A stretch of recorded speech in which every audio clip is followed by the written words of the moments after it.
It was a little after midnight when Aaron realized he had missed the last exit. The highway stretched before him like a black ribbon, endlessly twisting into the fog. The GPS screen on his dashboard flickered once, then went dark. For a moment, only the low hum of his old Chevy filled the silence.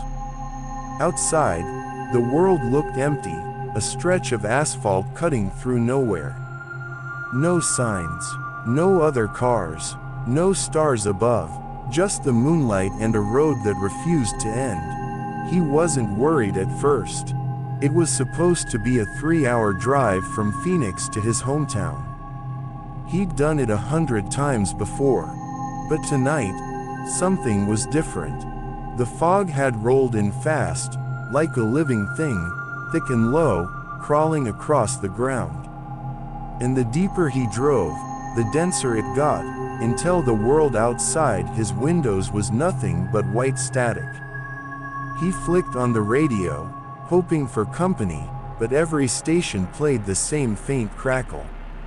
Static, then silence, then a whisper that sounded almost like words. He leaned closer, trying to make it out, and swore he heard his own name. Aaron. He froze. He turned the dial, and the voice vanished, replaced by the same dull hiss of static. Maybe he was tired. Maybe the road noise was messing with his head. But then, he saw something in the fog ahead. A shape, a person. He hit the brakes hard. The tires screeched. The car fishtailed slightly before coming to a halt. His heart pounded in his chest as he stared ahead. Someone was standing in the middle of the road. A woman, barefoot, wearing a white dress, hair hanging over her face. For a long, awful moment, neither of them moved. Aaron lowered his window an inch. "Hey, are you okay?" No response. The woman just stood there, head tilted slightly to one side. He turned on his high beams. And she was gone. Just gone. The road was empty. Aaron sat there for a minute, gripping the steering wheel, trying to breathe. His chest felt tight, his mind buzzing with adrenaline. Finally, he shook his head. "I'm seeing things. I just need to keep driving." He pressed the gas again, and the car rolled forward. But a few miles later, he saw her again. Same white dress, same long black hair, standing dead center on the road. He hit the brakes, but this time she didn't vanish. She turned, slowly, and he saw her face. Her eyes were wide open, too wide, and her mouth stretched into a silent scream. Her skin was gray, as if she'd been pulled from a river. Aaron slammed the accelerator and swerved past her. He didn't look back. His pulse thundered in his ears. Minutes turned into hours, or maybe it just felt like that. The same fog, the same trees, the same endless black road. He passed a green road sign that read, "Exit 6, welcome to Ashfield." Finally, civilization. He took the exit, relief washing over him. But as his headlights lit the sign again, his stomach dropped. The letters were reversed, backward, as if he were reading it in a mirror. He blinked, and when he looked again, the sign was gone. The ramp curved, then merged, back onto the same highway. Aaron's hands trembled on the wheel. He drove faster. The fog swallowed everything. The gas gauge dipped lower. He checked his phone. No signal. The battery was at 9%. He turned on the flashlight just to feel less alone. That's when he saw the road sign again. Exit 6. Welcome to Ashfield. He hadn't taken any turns. He hadn't slowed down. And yet, there it was again. Same sign. Same flickering light. He passed it. Then another. Then another. The same sign, repeating over and over, like a loop. His breath came in ragged bursts. What the hell is happening? The radio crackled suddenly. Static. Then that voice again. Turn back. His knuckles went white on the steering wheel. Turn back. To where? You shouldn't be here, Aaron. The car jolted violently as if something had hit it from behind. He swerved, trying to steady it, and saw a shape crawling across the rear window. Long fingers, pale skin, something was on his trunk. He floored the accelerator, headlights piercing the fog, and in the rearview mirror, he saw a woman clinging to the back of the car, her hair whipping in the wind. Her mouth was open, screaming soundlessly. He jerked the wheel, swerving, but she didn't fall. Instead, she began crawling toward the window, her face pressed against the glass, her black eyes staring into his. Then, a flash of light, a loud bang. The car spun out of control, tires screeching, metal crunching. And then, silence. Aaron opened his eyes slowly. Smoke curled from the hood. His head ached. The radio buzzed faintly. He stumbled out of the car, dizzy. The highway was silent again. The fog had lifted slightly. He could see trees now, skeletal and still. He looked down the road and saw headlights approaching. Another car. He waved his arms, shouting, "Hey, hey, stop." The car slowed, headlights bright, and through the windshield, he saw the driver's face. His own. It was him, driving the same car, eyes wide, mouth open in terror. And then, it was gone. The road was empty again. Aaron staggered backward, heart hammering. He turned, and saw it. A green road sign, covered in blood, Exit 6, Welcome to Ashfield. Underneath, faintly scratched into the metal. Turn back. He stepped closer, and saw his reflection in the sign. Except, it smiled back at him. That was the last thing he remembered. When police found the wreck 3 days later, the car was empty. The driver's seatbelt was still fastened, headlights still on. The report said he must have crashed during the night and wandered off. They searched for weeks, but Aaron Davis was never found. Locals say if you drive that stretch of highway on a foggy night, your GPS will flicker, your radio will whisper, and sometimes, if you look into the rearview mirror, you'll see a man sitting in the back seat. Still driving, still lost, still on the endless road.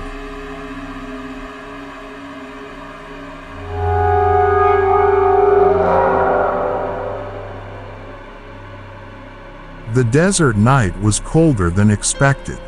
Miles of empty road stretched ahead, black asphalt cutting through dry wasteland, glowing faintly under the moonlight. Caleb hadn't planned to drive this late, but work had run late again. He just wanted to get home, take a shower, and forget the endless spreadsheets that haunted his day. It was nearly 2:30 in the morning when he passed the green sign that read, Mile 98, he sighed. Just 2 more to go, he muttered. The radio played softly, some local AM station drifting in and out. Static, a preacher's voice talking about redemption and wandering souls. Caleb chuckled dryly, preaching to the wrong guy tonight. The headlights cut through the fog ahead. That's when he saw her. A woman, standing by the shoulder, thumb out, arms stiff. A hitchhiker. At this hour, out here, it didn't make sense. Her hair was long and dark, whipping in the wind. She wore a faded denim jacket and a long white dress that swayed around her legs. Caleb slowed the car, pulling alongside her. The gravel crunched under his tires. He rolled down the window halfway. "Hey, you okay out here?" The woman didn't move for a moment. Then, slowly, she leaned forward, and he saw her face. Pale, blank, expressionless. Her eyes were a cloudy gray, like old glass. "I need to go home," she said softly. Her voice was barely a whisper, but it cut through the night air. Caleb hesitated. Something in his gut told him to keep driving. But another part of him, the part that hated seeing someone stranded, won. "Sure. Get in." She climbed into the passenger seat without a word, shutting the door gently behind her. The air grew noticeably colder. He tried to smile. "Where to?" "Home," she said again. "Yeah, but where's that?" She turned to him slowly. "Mile 99. Caleb frowned. "That's just a mile up." She nodded. "Yes, just a mile." They drove in silence. The only sound was the hum of the engine and the faint static of the radio. After a few minutes, Caleb glanced sideways. The woman was staring straight ahead, her hands folded neatly in her lap. "You live out here?" he asked. She didn't answer. "Not much around. Closest town's 20 miles. Still nothing." Then she spoke, so quietly he almost didn't hear. "I used to live here. Before the fire." Caleb blinked. "What fire?" But she didn't respond. The radio crackled suddenly. Static turned into a faint voice. The same creature again, but the words were distorted. "And she walks still, on the road where she died." Caleb quickly turned the volume down, laughing nervously. "Creepy timing, huh?" He looked over at the hitchhiker. She was gone. The seat beside him was empty. He slammed the brakes, heart pounding. The car skidded to a stop in the middle of the road. What the hell? He turned on the dome light. Empty. Just the faint smell of smoke and burned fabric. Then, through the windshield, he saw her again. Standing right in front of the car. Head tilted, eyes glowing faintly gray. She raised her hand slowly, pointing at him. Caleb's breath caught in his throat. "What do you want?" Her lips moved. No sound. Then, faintly, a whisper. "Take me home." He blinked, and she was gone again. The night was silent. He pressed the gas pedal, shaking. He just wanted to reach the next exit, call someone, anyone. The green sign appeared in the fog ahead. Mile 99, finally. But as the headlights hit the metal, he saw something that made his blood run cold. The sign was blackened, burned, melted. Bullet holes scattered across it, and carved into the post were two words. "Turn back." The engine sputtered, the headlights flickered, and then, darkness. The car stalled completely. Caleb tried the ignition. Nothing. The world outside was silent. No wind, no sound, just the heavy stillness of the desert night. Then, tap, a sound at the window. He turned slowly. The woman was standing outside. Her face was inches from the glass. Her skin blistered, cracked, blackened by burns. Her eyes, hollow and glowing white. She smiled. Caleb fumbled for the door lock, but it wouldn't budge.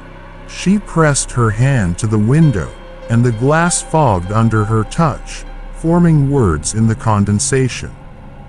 "Take me home." Caleb screamed, started the car, and it roared to life. He floored it, swerving past the sign, heart pounding like a drum. But as he drove, he noticed something strange. The road signs were repeating again. Mile 99, mile 99, mile 99. No matter how far he went, it was always the same. He slammed the steering wheel. No, no, no, no. Then, bang, something hit the trunk. The car jolted. He looked into the rearview mirror and saw her sitting in the back seat. Her head tilted, her hair dripping with soot. Her eyes locked on him. "You said you'd take me home." The world went black. When Caleb woke, it was daylight. His car sat on the side of the highway. The windshield was cracked. The air smelled of gasoline and dust. He stumbled out, dazed. The desert stretched in every direction, empty. But then he saw it. A small wooden cross by the roadside, half buried in the dirt. The name was barely legible, faded by time and sand. Sarah Lee, 1989. She never made it home. Caleb backed away slowly. Then he turned and saw a burned-out house a few yards off the road, hidden by tall grass. Its windows were shattered. The roof had caved in. But inside, through the open doorway, he thought he saw a figure standing. A woman, watching. Her lips moved silently. "Take me home." They found Caleb's car 3 days later, empty. Keys still in the ignition, doors locked from the inside. Locals say if you drive past mile 99 after midnight, you'll sometimes see a woman standing by the shoulder, thumb out, waiting. And if you're kind enough to stop, you'll find her sitting in your back seat when you look into the mirror. Still burned, still waiting, still wanting you to take her home.